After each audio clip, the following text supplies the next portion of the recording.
I'm standing in the East Room of the White House, and I can't breathe. Attention to orders. The room stands as one. Generals with chests full of ribbons, senators in expensive suits, cameras from every major network. My husband stands at attention in his dress blues, the fabric perfectly tailored to hide the scars that run across his shoulder, down his ribs, across his back. Scars I've traced with my fingers 100 times. The President of the United States begins to read, "For conspicuous gallantry and intrepidity at the risk of his life above and beyond the call of duty." Lucas looks at me. His gray eyes find mine across the room, and he smiles. That small, private smile that used to make my stomach flip. He looks so proud. Not of himself, never of himself. He's proud that I'm here.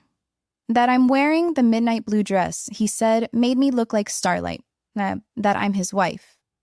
I should be looking back at him. This is his moment, the Medal of Honor, the highest military decoration our country can bestow. My husband is a hero. But I'm not looking at Lucas.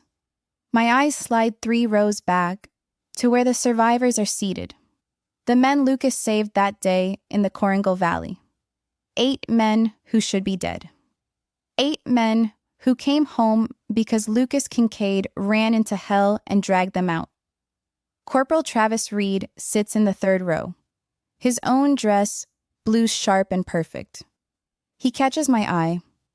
The corner of his mouth lifts. Not a smile exactly. Something more private than that. More knowing. My phone is in my clutch. There's a key card in there too. Room 412, the Willard Hotel. Travis checked in this morning. We have 3 hours after the ceremony before Lucas's mother arrives from Montana. The president steps forward, lifting the star-shaped medal. A sky blue ribbon, 13 white stars, a single word in raised letters, valor. He places it around Lucas's neck. The room erupts in applause. Lucas stands perfectly still, eyes forward, shoulders back despite the pain I know he's in. Always in. Will always be in. I applaud too. I smile. I look like the perfect military wife, glowing with pride for her heroic husband. Travis is still watching me. I can feel it like heat on my skin. Lucas looks at me again. This time, something flickers across his face. Confusion, maybe, or the first thin edge of realization. He knows I'm not really here, not all of me, but he doesn't know why, not yet. He'll find out in 2 months. When my sister, who's smarter than I ever gave her credit for, shows him the text messages. When the whole beautiful lie I've been building comes down around all of us. That's when Lucas will understand what I did, who I am. But I'm getting ahead of myself. Let me tell you how I became this person. How I became the woman who cheats on a Medal of Honor recipient with the man whose life he saved. Let me tell you how I broke a hero. 2 years earlier, I was a different person. Or maybe I was always this person, just waiting for the right circumstances to reveal it. I met Lucas Kincaid at a barbecue at Fort Campbell, Kentucky. I was 24, working as a dental hygienist at the base clinic, and monumentally bored with my life. My roommate dragged me along. "Just come," she said. "There'll be guys, hot guys, army guys." She wasn't wrong about that part. Lucas was grilling burgers, laughing at something one of his buddies said.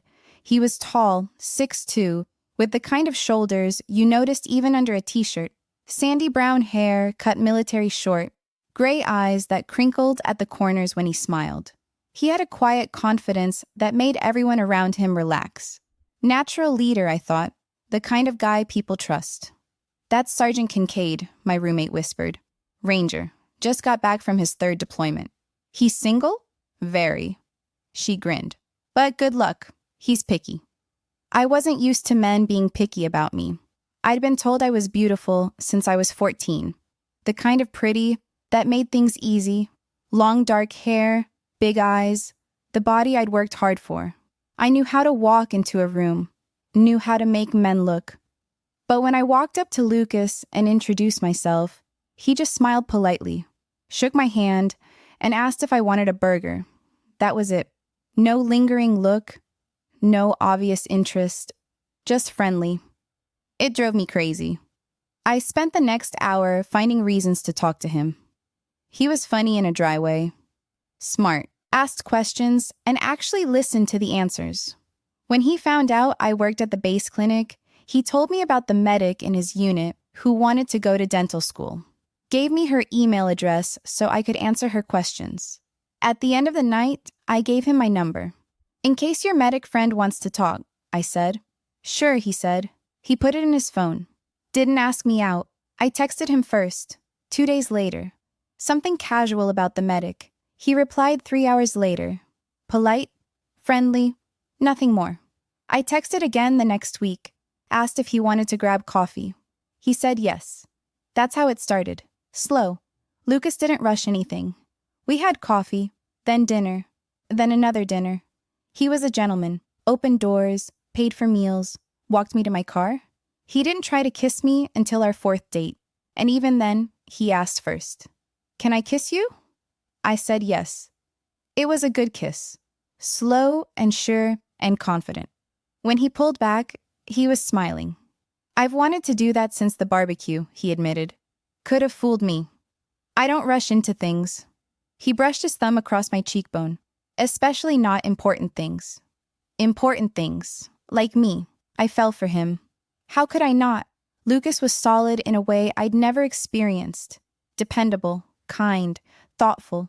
He remembered the things I told him, showed up when he said he would, called when he was going to be late, introduced me to his friends, his unit, his life. 6 months in, he sat me down and had the talk.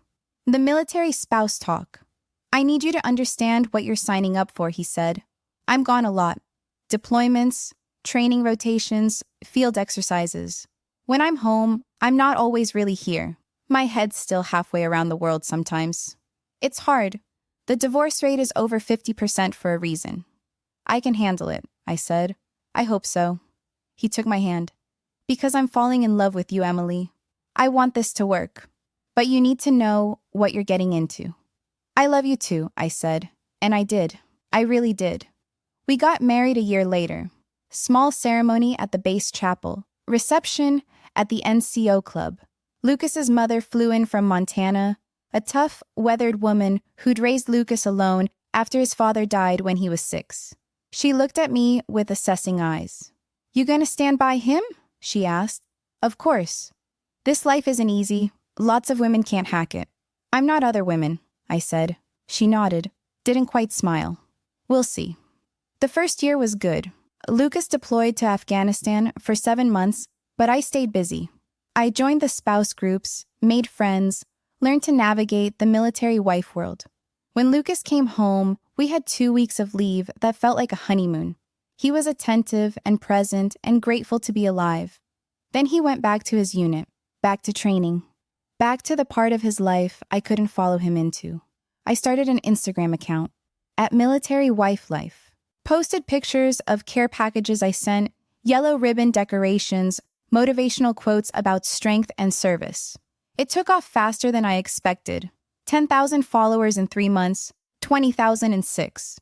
Brands started reaching out, clothing companies, home decor, subscription boxes. Would I post about their products? I would, for free stuff, then for money. Lucas thought it was cute. My wife, the influencer, he'd joke. I liked the attention, liked the comments, liked feeling like I was known for something beyond being someone's wife. When Lucas deployed for his 4th time, I had 40,000 followers. I documented everything. The goodbye at the airport, the lonely dinners, the sleepless nights. Hashtag proud army wife. Hashtag service and sacrifice.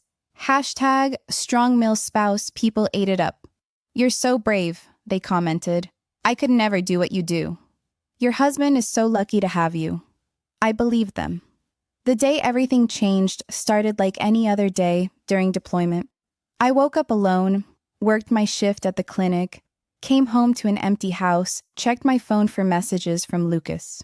Nothing. He'd been dark for 3 days.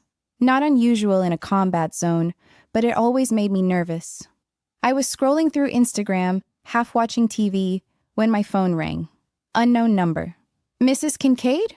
A woman's voice, official sounding. My heart stopped. This is it, I thought. This is the call. Yes? This is Major Davis from Casualty Affairs. I'm calling about your husband, Sergeant Lucas Kincaid. The room tilted. I couldn't breathe. Is he... He's alive, she said quickly. But he's been seriously wounded. He's in surgery now at Landstuhl Regional Medical Center in Germany. We're arranging transport for you? The next 48 hours were a blur. Emergency flights, military escorts, the sterile, terrifying halls of Landstuhl. Doctors speaking in careful tones about multiple gunshot wounds, significant blood loss, medically induced coma. They told me the story in pieces. Lucas's platoon had been ambushed in the Korangal Valley. Coordinated attack. Taliban fighters on 3 sides. Heavy weapons, nowhere to run. Lucas had held the line, returned fire, called in air support. Then, when the helicopter arrived, he'd run into the kill zone. Not once, not twice, 3 times. He carried out 3 wounded men, dragged them to the extraction point while taking fire from all directions. He was shot twice, once in the shoulder, once in the back, the bullet puncturing his right lung. He collapsed after loading the last man onto the helicopter. The medics said he'd lost half his blood volume. Should have been dead, but Lucas Kincaid didn't die. He survived surgery, survived the coma, survived the infections and complications and setbacks. And I was there for all of it. 3 weeks in Germany, then 6 months at Walter Reed in Maryland. I documented everything. With Lucas's permission, of course. The hospital rooms, the physical therapy, the long, painful recovery. My Instagram following exploded. 100,000, 200,000. News outlets picked up the story. Army wife stands by her hero. I did interviews, morning shows, military magazines. I talked about sacrifice and love and devotion. I meant it. I really did. I loved Lucas. I was proud of him, grateful he was alive, but I also loved the attention, the way people looked at me, the way they said my name, Emily Kincaid, the hero's wife. Travis Reed came to visit 4 months into Lucas's stay at Walter Reed. Lucas was still in rough shape, barely walking, in constant pain, sleeping poorly. But he was getting better, slowly. The doctors said he might make a full recovery. Might. I was in the family lounge, scrolling through comments on my latest post, when a man in army dress blues walked in. Emily Kincaid? I looked up. He was handsome in that clean-cut military way. Dark hair, blue eyes, strong jaw, mid-20s maybe. Yes, I'm Corporal Travis Reed. He extended his hand. I'm one of the men your husband saved. My heart squeezed. Oh my God, please sit down. He sat. His hands were shaking slightly. I wanted to come sooner, he said, but I was still recovering too. Shrapnel in my leg. Not as bad as... He gestured vaguely toward Lucas's room. I owe him my life, Mrs. Kincaid. If he hadn't come back for me, I'd be dead. He'd do it for any of his men, I said. That's who he is. I know.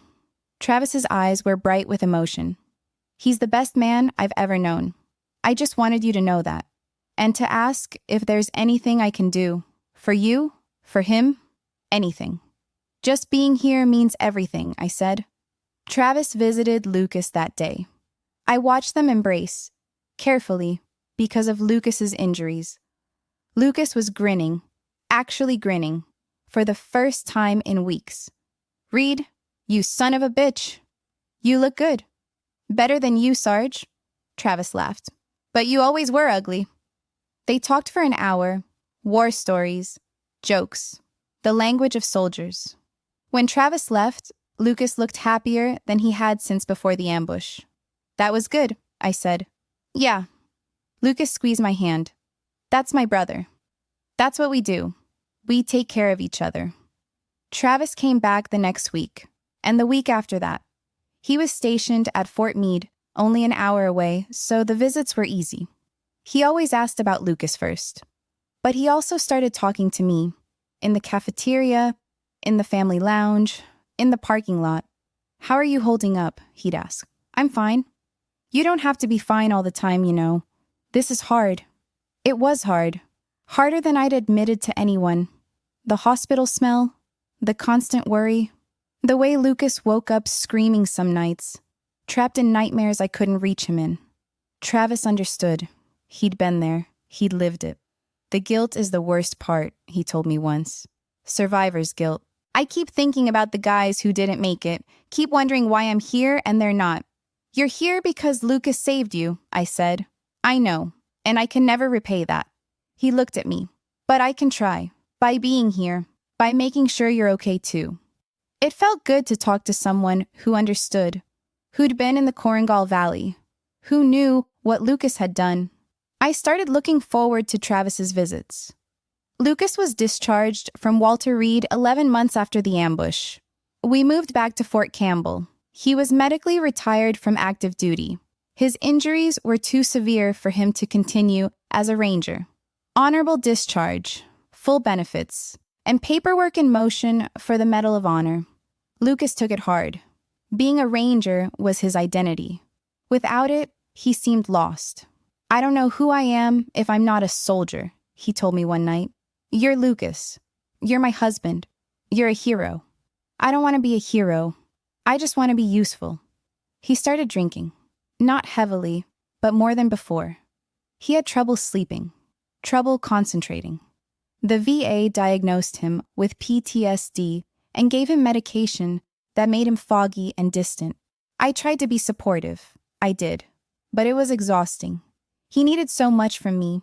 Patience, understanding, reassurance, and he couldn't give me much back. Not emotionally, not physically. His body was still healing. The pain made intimacy difficult. We hadn't had sex in over a year. I felt guilty for missing it, for missing the husband I'd had before, the strong, confident man who'd made me feel safe and desired. This version of Lucas was broken, and I didn't know how to fix him. Travis kept in touch. Texts, mostly. Checking in, asking how Lucas was doing. I started texting back more than I should have. Nothing inappropriate, just conversation. But frequent, daily. How's the recovery going? Slow, he's struggling. And how are you? Tired. You need a break. You've been caregiving for almost a year. I'm fine. You keep saying that. I don't think you mean it. He was right. I didn't mean it. Travis invited me to coffee. Just as friends. You need someone to talk to who gets it. I should have said no. I knew that even then. But I said yes. We met at a Starbucks off base, talked for 2 hours. About Lucas, about the deployment, about how hard it was to be the partner of someone with PTSD. He pushes me away, I admitted, then gets upset when I give him space. I can't win. That's the PTSD talking, Travis said. It's not personal. It feels personal. I know. He reached across the table, covered my hand with his. But you're doing an amazing job. Lucas is lucky to have you. His hand was warm, strong. I didn't pull away as quickly as I should have. We started meeting regularly. Coffee dates that turned into lunch dates. Always in public, always innocent. Just two people talking. Except it wasn't innocent. Not really. There was something in the air between us. A charge. An awareness. I told myself it was nothing. I was just lonely. Just needed a friend. But I started dressing up for our meetings. Started checking my phone constantly for his texts. Started thinking about him when I shouldn't have been. Lucas noticed I was happier. You seem better, he said. Lighter. I've been meeting up with Travis, I said. No reason to hide it. We weren't doing anything wrong. Just coffee. He checks in on how you're doing. That's good. Lucas smiled. Reed's a good man. I'm glad you two are friends. The guilt should have stopped me then, but it didn't. The affair started 6 months before the Medal of Honor ceremony. We were at dinner, a real restaurant, not a chain. Lucas was having a good day, less pain, better mood. Travis had texted earlier asking how things were going. You should invite Reed over sometime, Lucas said. Have him for dinner. I'd like to see him. Sure, I said. Travis came over the following Saturday. I made lasagna. We ate and drank and talked. Lucas was the happiest I'd seen him in months. You saved my life, brother, Travis said at one point. He raised his beer. To Sergeant Kincaid. To the team, Lucas corrected. I just did what any of you would have done. No. Travis shook his head. Not everyone would have run back into hell 3 times. You're built different, Sarge. After dinner, Lucas went to bed early. The pain medication made him drowsy. Travis stayed to help me clean up. We were loading the dishwasher when it happened. Thank you, Travis said quietly, for taking care of him, for being there. Of course. He doesn't deserve you. I looked up startled. What? He doesn't appreciate what he has. Travis stepped closer. You've put your whole life on hold for him, given up everything, and he barely notices. Travis, I notice. He was close now, too close. I see you, Emily. I should have stepped back, should have told him to leave, should have shut it down right there. Instead, I stood frozen. He kissed me. It was soft at first. Testing. When I didn't pull away, it deepened. His hand slid to my waist. My husband was sleeping 30 feet away. The man who'd taken 2 bullets saving Travis's life. The man I'd promised to love in sickness and in health. And I was kissing the man whose life he'd saved. I broke away. We can't. I know. Travis stepped back, hands raised. I'm sorry. I shouldn't have. You should go. Emily, please, just go. He left. I stood in the kitchen, shaking. What had I done? What had I almost done? I told myself it was a mistake, a moment of weakness. It would never happen again. It happened again 2 weeks later. We didn't plan it. At least, that's what I told myself. Travis texted asking if I wanted to meet for coffee. I said yes. We met at a hotel bar instead, somewhere off base, somewhere anonymous. I can't stop thinking about you, he said. Travis, this is insane. Lucas is your sergeant. He saved your life. I know. He looked tortured. Believe me, I know. But I can't help how I feel. Nothing can happen. You know that. Then why did you come here? I didn't have an answer for that. We talked for an hour about how wrong it was, how impossible, how we should stop seeing each other. Then he kissed me again. This time, I kissed back. We got a room. I could fade to black here, skip the details. But that feels like a cop-out, like I'm trying to make it less real. So let me be clear. I made a choice. An active, conscious choice. When Travis took my hand and led me to the elevator, I could have said no. When he swiped the key card and opened the door, I could have walked away. When he started unbuttoning my shirt, I could have stopped him. I didn't. I crossed a line I knew I could never uncross. And the worst part, it felt good. For those few hours, I felt wanted, desired, seen, not as a caregiver or a military wife or an Instagram persona, just as Emily. Afterward, lying in a hotel bed while Lucas was probably taking his evening medication at home, I felt sick. I have to go, I said. Emily, this can't happen again. Okay. Travis didn't argue, didn't try to convince me to stay. Whatever you need. But it did happen again. And again, and again. We fell into a pattern. Twice a week, sometimes 3 times. Always hotels, always anonymous. We were careful, no paper trails, no digital evidence. We used an encrypted app for messages, deleted everything immediately. I told Lucas I joined a book club, that I was meeting with other military spouses for support group sessions, that I needed time with my friends. He believed me. Why wouldn't he? I was his wife, his faithful, devoted wife who'd stood by him through everything. I took photos of us together, Lucas and me, posted them on Instagram with captions about love and devotion and standing by your soldier. My followers ate it up. Relationship goals, they commented. True love.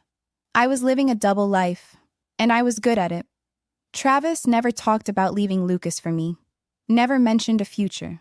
Our relationship existed in hotel rooms and stolen hours, and the space between truth and lies. Do you feel guilty? I asked him once. Every second of every day, he said, but not guilty enough to stop. That was the problem. Neither of us was guilty enough to stop. The Medal of Honor ceremony was announced 3 months before it happened. The official notification came through military channels. Then the press picked it up.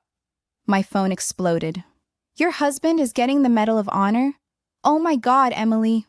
Lucas was quiet about it, uncomfortable even. I don't deserve this, he said. You saved 8 men's lives. I was just doing my job. The guys who didn't make it, they're the real heroes. That was Lucas. Humble to a fault. He didn't want the recognition, didn't want the ceremony. But it wasn't optional. This was coming from the president, from the commander-in-chief. I need you there with me, he said. I can't do this without you. Of course I'll be there. Travis called that night. Did you hear? Yeah. The whole unit's going. All the survivors. A pause. I'll see you there. Travis, I know it's complicated, but I have to be there. I owe him that much.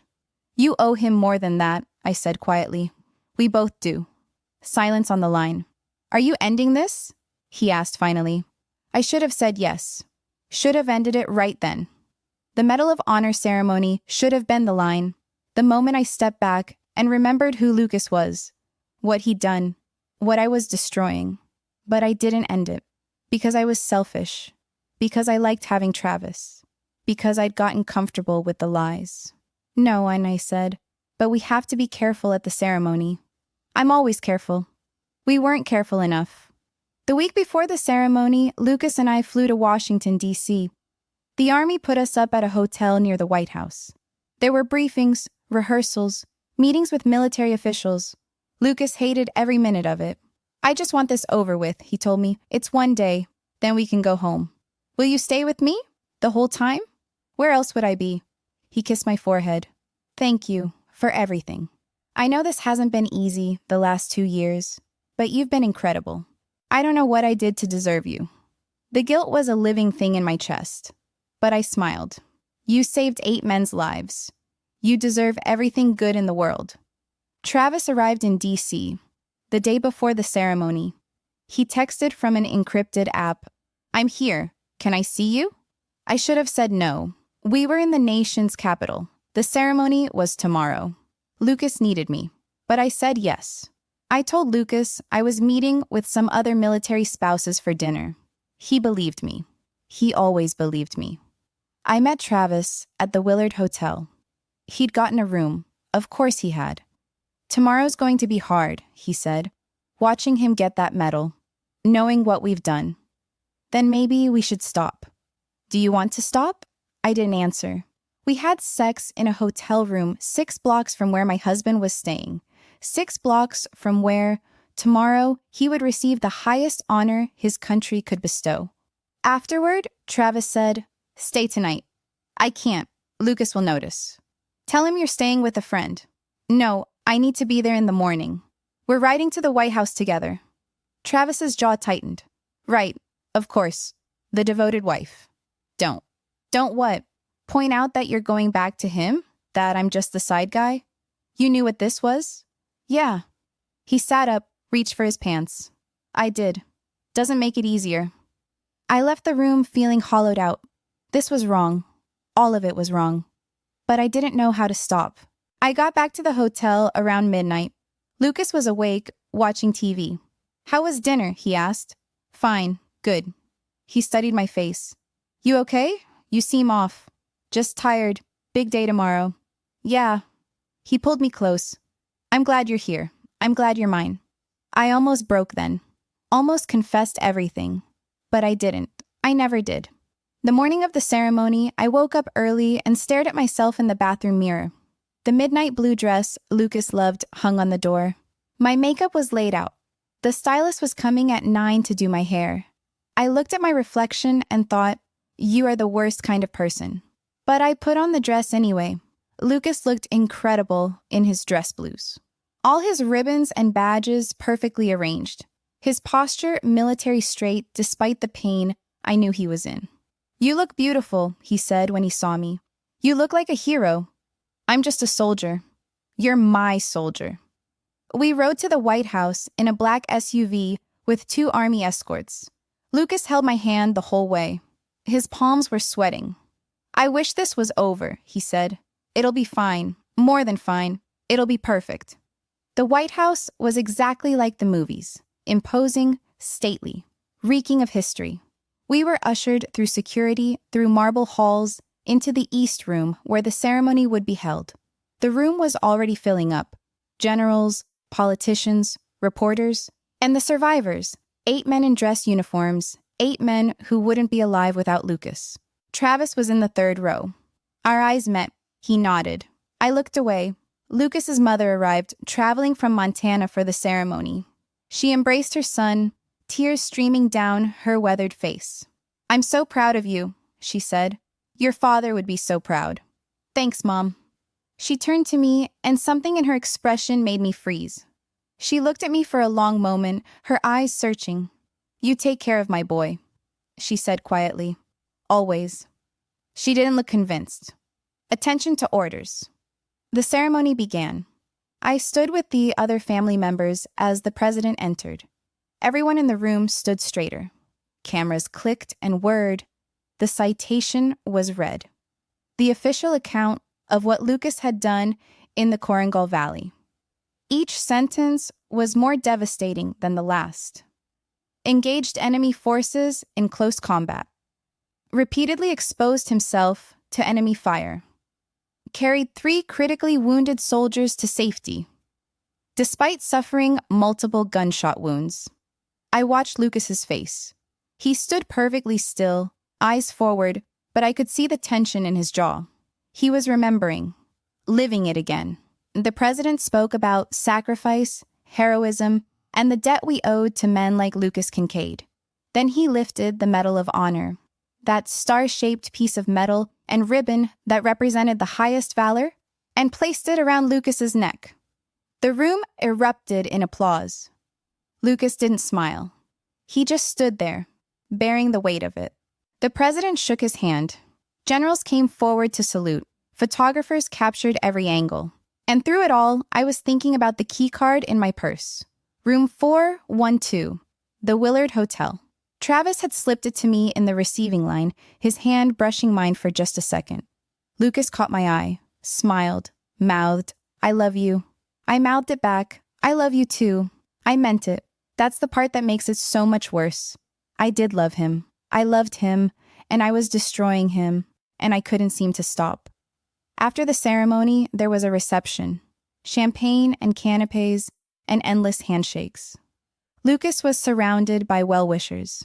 Everyone wanted a piece of the hero. I stayed by his side for most of it. The perfect wife. Smiling, gracious, proud. Travis approached once. "Congratulations, Sergeant Kincaid. It was an honor to be here." "Thanks, Reed." Lucas pulled him into a hug. "Wouldn't be here without you guys. You're my brothers. Always." Travis glanced at me, just for a second. "Mrs. Kincaid, you look lovely." "Thank you, Corporal." So polite, so proper. No one watching would have guessed. Around 4 p.m., Lucas started to fade. The pain was catching up with him, standing for hours in dress blues, shaking hundreds of hands. "I need to sit down," he admitted quietly. "Let's go back to the hotel," I said. "Rest before dinner with your mom." "You don't mind?" "Of course not. Today's been exhausting." We said our goodbyes and left.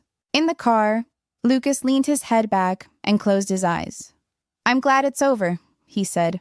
"You did great." I kept thinking about the guys we lost. Martinez, Johnson. They should be here, not me. "Lucas, I know. Survivor's guilt. The therapist talks about it all the time." He opened his eyes, looked at me. "But it's true. I'm not the hero. I'm just the guy who lived." My heart broke. Because Lucas was genuinely good, genuinely humble. He deserves so much better than me. Back at the hotel, Lucas took pain medication and lay down. "Just need an hour," he said. "Then I'll be ready for dinner. Take your time." He was asleep within minutes. I sat on the edge of the bed, watching him breathe. The Medal of Honor was on the nightstand in its presentation case. I opened it, looked at the ribbon and star. For conspicuous gallantry and intrepidity, at the risk of his life, above and beyond the call of duty. I thought about Lucas running into the kill zone. Bullets flying, men screaming, death everywhere. And he'd run toward it 3 times. He'd saved Travis Reed's life, and Travis Reed was repaying him by sleeping with his wife. I closed the case. I should have stayed in that room, should have been there when Lucas woke up, should have gone to dinner with him and his mother and celebrated his incredible achievement. Instead, I picked up my phone and texted Travis, "On my way." The Willard Hotel was a 10-minute walk. I told myself the whole way that I would turn around, that this was insane, that I was crossing a line I could never uncross. But I kept walking. Travis opened the door before I could knock. "I didn't think you'd come. I shouldn't be here. But you are." He pulled me inside. We didn't talk about Lucas. We never talked about Lucas when we were together. That was the unspoken rule. This space was separate, protected, pretend. I stayed for 2 hours. When I left, my phone had 3 missed calls from Lucas and 2 from his mother. Panic flooded through me. I called Lucas back immediately. "Where are you?" He sounded worried, not angry. "Mom's here. We've been waiting." "I'm so sorry. I went for a walk to clear my head and lost track of time." "Are you okay?" "Yeah, I'm fine. I'm heading back now. 10 minutes." "Okay, we'll wait in the lobby." I practically ran back to the hotel.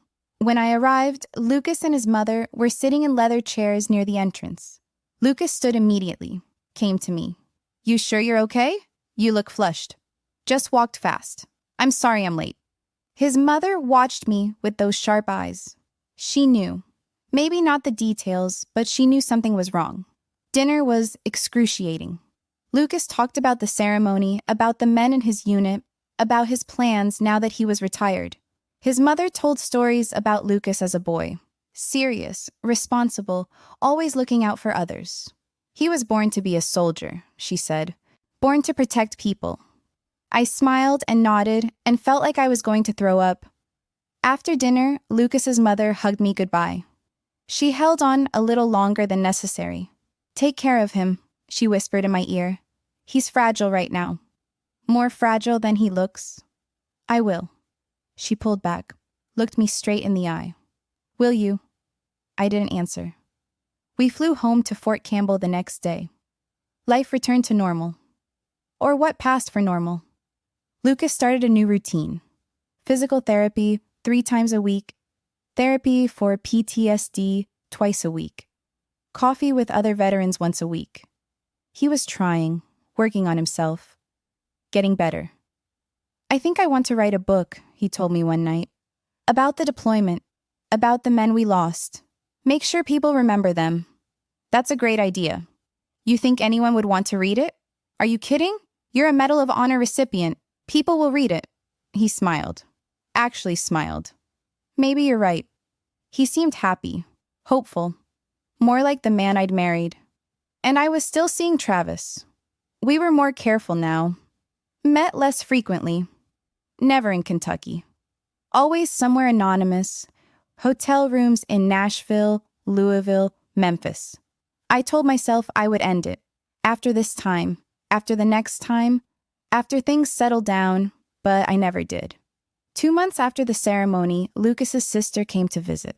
She lived in Texas, had 2 kids, and hadn't seen Lucas since before his deployment. She stayed with us for a week. Her name was Rachel. She was sharp, direct, and didn't suffer fools. "You seem different," she told me on her 3rd day there. We were alone in the kitchen, making dinner while Lucas played with her kids in the backyard. "Different how?" "I don't know. Distracted. Like you're somewhere else. It's been a long couple of years." "I'm sure." She chopped vegetables with precise, angry strokes. "But Lucas worships you. He talks about you constantly. How you stood by him. How you saved him." Guilt twisted in my stomach. "He's the one who's strong. He thinks you're perfect." Rachel looked at me. "Are you?" "No one's perfect." That's not an answer. I didn't give her a better one. The night before Rachel left, Lucas showed her the Medal of Honor. She held it with reverent hands, tears streaming down her face. "Mom and Dad would be so proud," she said. "You're a hero, Lucas." "I just did my job." "No." She shook her head fiercely. "You're extraordinary. And Emily," she turned to me, "you're lucky to have him." "I know." After Rachel went to bed, Lucas and I sat on the couch. He pulled me close. Thank you, he said. For what? For being here, for not giving up on me. I know I've been hard to live with, the PTSD, the pain, the depression. A lot of women would have left. I'm not going anywhere, I lied. I don't deserve you. That part was true. We made love that night for the first time in months. Lucas was gentle, careful of his injuries. It was sweet, tender. The kind of intimacy that should have reminded me what I had. Instead, I lay awake afterward and thought about Travis. The text came on a Tuesday afternoon. I was at work, cleaning a patient's teeth, when my phone buzzed. Unknown number. I glanced at it during my break. The message was short. I know about Travis. We need to talk. Rachel. My blood turned to ice. I called her immediately. She answered on the first ring. How did you... I saw a text notification on your phone when you left it on the counter, she said flatly, from someone named T, saying, can't wait to see you Thursday. With a hotel emoji. Took me about 30 seconds to figure out. Rachel, I checked your social media, saw Travis Reed commenting on your posts, did some digging, found out he's one of the men Lucas saved. Her voice was hard, cold. You're sleeping with one of his brothers, one of the men who owes Lucas his life. I couldn't speak. I should tell him, Rachel continued. He deserves to know. Please. Please what? Please let you keep destroying my brother? Please let you keep making a fool of him while he talks about how perfect you are? It's not... I stopped. There was no defense, no explanation that made it better. End it, Rachel said. Today. Block Travis. Never contact him again. If I find out you're still seeing him, I'm telling Lucas everything. Understood? Yes. She hung up. I sat in my car in the parking lot shaking. This was it. The wake-up call. The sign to stop. I texted Travis. We need to end this. He called immediately. What? Why? Lucas's sister knows. She saw a text.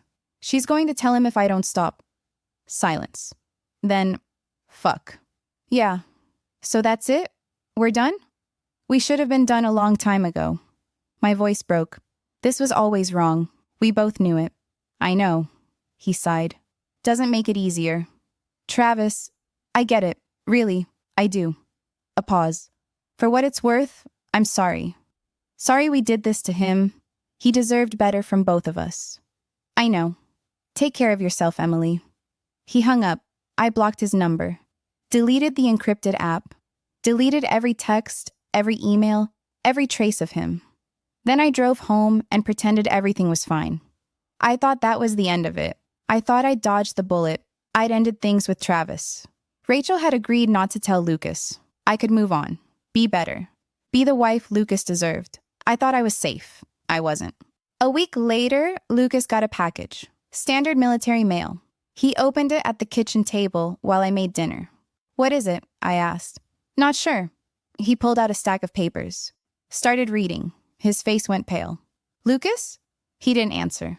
Just kept reading. Page after page. His hands started to shake. What is it? I asked again, fear rising. He looked up at me. I'd seen Lucas face a lot of things. Enemy fire, painful surgeries, PTSD flashbacks. But I'd never seen him look like this. Destroyed. Why don't you tell me? He slid the papers across the table. I picked them up with numb fingers. They were printouts, text messages, time-stamped, dated, between me and Travis. Not from the encrypted app, we'd been careful about that. These were older. From before we'd gotten paranoid about security.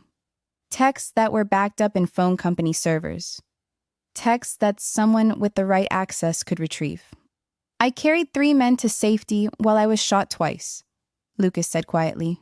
He told me thank you that day. Told me he'd never forget what I did. Told me we were brothers. I couldn't speak. Then he fucked my wife. Lucas? For how long? His voice was flat, empty. How long, Emily? 6 months. 6 months. He laughed, but there was no humor in it. 6 months, and I had no idea. I thanked you for standing by me. Told everyone how lucky I was. Posted pictures of us. Called you my rock. Tears streamed down my face. I'm so sorry. Sorry. He picked up the Medal of Honor from where it sat on the counter. He'd been keeping it there since the ceremony. Held it up. Do you know what this represents? Courage? Sacrifice? Honor? I got this for saving lives, for doing the right thing even when it was hard. He set it down on the table between us. What did you get? He asked. What did you trade for Travis Reed? I had no answer. Who sent these? I whispered. Does it matter? It didn't. The damage was done. Lucas stood up. I need you to leave. Let me explain. There's nothing to explain. You made a choice. Actually, you made hundreds of choices. Every time you lied to me, every time you met him, every time you came home and pretended everything was fine. He walked to the door, opened it. Please leave. Where will I go? I don't care. I'd never heard him sound like that, so cold, so final. I packed a bag with shaking hands. Lucas stood in the doorway, watching. When I tried to speak, he held up a hand. Don't. Just don't. I walked past him, got in my car, drove to a hotel. Only later did I realize Lucas didn't cry, didn't yell, didn't rage or break things or make a scene. He just asked me to leave. His dignity made it so much worse. I found out later that Rachel sent the printouts. She'd gotten them from a friend in military intelligence, someone who owed her a favor. She'd retrieved the text messages, had them printed and sent anonymously. She'd given me a chance to end it. I had ended it, but she sent them anyway. You needed to face consequences, she told me when I called, screaming. Lucas needed to know who you really are. She was right. I hated that she was right. Travis got dishonorably discharged. Turns out adultery is a crime under the Uniform Code of Military Justice. When Lucas reported him, and Lucas did report him, filed formal charges, the Army moved fast, especially when it involved the wife of a Medal of Honor recipient and one of the men he'd saved. The optics were terrible. The story leaked, made national news. Medal of Honor, recipient's wife, sleeps with soldier he saved. My Instagram was flooded with hate. 50,000 followers became 30,000, then 20,000, then 10,000. I made it private, then deleted it entirely. I lost my job, not officially because of the affair, but the clinic suddenly decided they were restructuring. Friends stopped calling. Military spouses I'd known for years blocked me. I was toxic, a pariah. I deserved all of it. The divorce took 4 months. Lucas filed immediately, asked for nothing except a clean break. His lawyer sent one message. Mr. Kincaid requests no contact. All communication should go through legal counsel. I tried calling anyway, texting, emailing. He blocked me on everything. I saw his mother once at the lawyer's office during a deposition. She looked at me with such contempt that I had to leave the room. You destroyed him, she said. On the most important day of his life, you were thinking about someone else. That's who you are. I couldn't argue. Rachel sent me one final text. He's better off without you. In case you were wondering. I was wondering, but I didn't deserve to know. 6 months after Lucas kicked me out, his book came out. The Weight of Honor, a memoir. It became a bestseller immediately. Lucas did interviews, morning shows, podcasts. He talked about the deployment, the ambush, the recovery. He talked about PTSD and survivor's guilt and finding purpose after trauma. He didn't talk about me, not once, not even when interviewers asked about his divorce. I prefer to keep that private, he'd say, and they'd respect it. That was Lucas. Taking the high road, even when I didn't deserve it. I bought the book, read it in one sitting. He dedicated it to the men who didn't make it home and the men who did. There was a chapter about recovery, about Walter Reed, about the people who supported him. My mother was my rock, he wrote, and I had support from friends and fellow soldiers who understood what I was going through. I learned that healing isn't linear, that asking for help is strength, not weakness, that you can survive things you didn't think you could survive. He'd written me out of the story, erased me completely. It hurt, but I understood why. A year after the divorce, I saw photos on social media. A friend of a friend had posted them. Lucas had moved to Montana, near his mother. bought land, built a small house. He was working with a veterans nonprofit, helping other soldiers transition to civilian life. And he had a girlfriend, a teacher from the local high school. Pretty in a natural, wholesome way, smiling up at him in every photo. He looked happy, genuinely happy. His shoulder was still scarred, his back probably still hurt. The PTSD probably still woke him up some nights.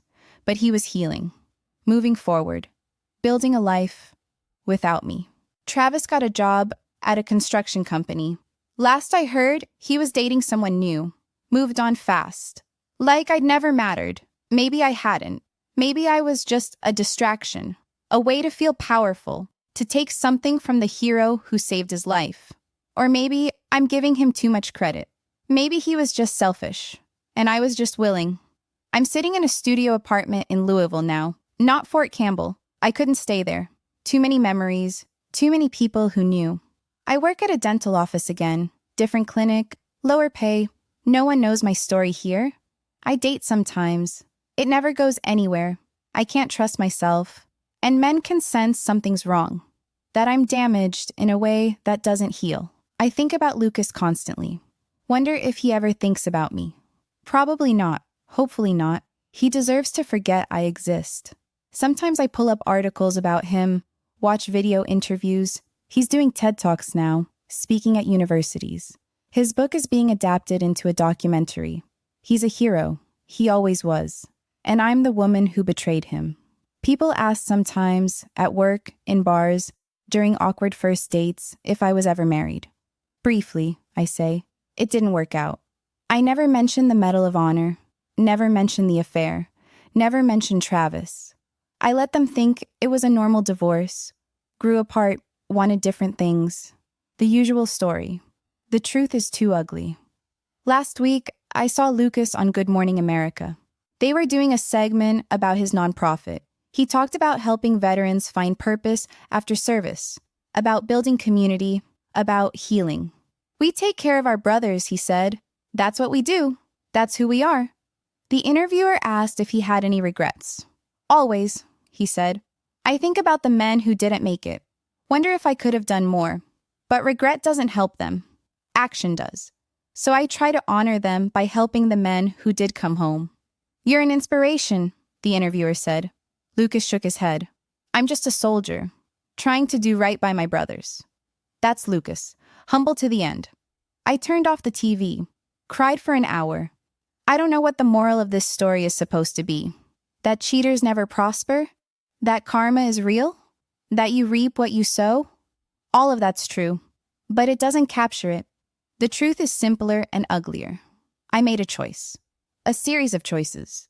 I knew they were wrong, and I made them anyway. I destroyed a good man on the most important day of his life. While the president was placing the Medal of Honor around his neck, I was thinking about a hotel room, about the man whose life he saved. I looked at Lucas, a genuine hero, a man who'd literally taken bullets to save others, and I chose someone else. Not because Lucas was cruel or abusive or neglectful. He wasn't. He was hurt and struggling and doing his best. I chose Travis because it was easy, because it made me feel wanted, because I was selfish and weak and unwilling to do the hard work of being a partner to someone with PTSD. There's no twist that makes it better, no revelation that absolves me, no moment of redemption where I learned and grew and became a better person. I'm just the woman who cheated on a Medal of Honor recipient with the man whose life he saved. That's who I am. That's all I am. And I have to live with that knowledge every single day. Lucas moved on, built a life, found happiness. He survived me the way he survived enemy fire, by being stronger than the thing trying to destroy him. Travis moved on too. Probably doesn't think about me at all anymore. I'm the only one still stuck here, still carrying this weight. The Medal of Honor weighs less than an ounce. Lucas carries it with grace. My guilt weighs infinitely more, and I'll carry it forever. Sometimes, late at night, I imagine what I would say if I could talk to Lucas one more time. I'd tell him I'm sorry, that he deserved better, that the failure was mine, not his. I'd tell him he was right to leave, right to cut me out of his life, right to move on. I'd tell him I'm glad he's happy now, that I hope he never thinks about me, that I hope the woman he's with appreciates what she has. But I'll never get that chance. Lucas made it clear. No contact, ever. And he's right about that too. The best thing I can do for him is stay gone. Let him live his life without me haunting it. So that's what I do. I work. I pay my bills. I exist. And every day, I wake up knowing that I'm the woman who looked at a hero and chose wrong. That's my sentence. There's no parole, no time off for good behavior, just the weight of what I did. Lucas carries the Medal of Honor. I carry the weight of honor betrayed. And of the two burdens, I think mine is heavier. But that's exactly what I deserve.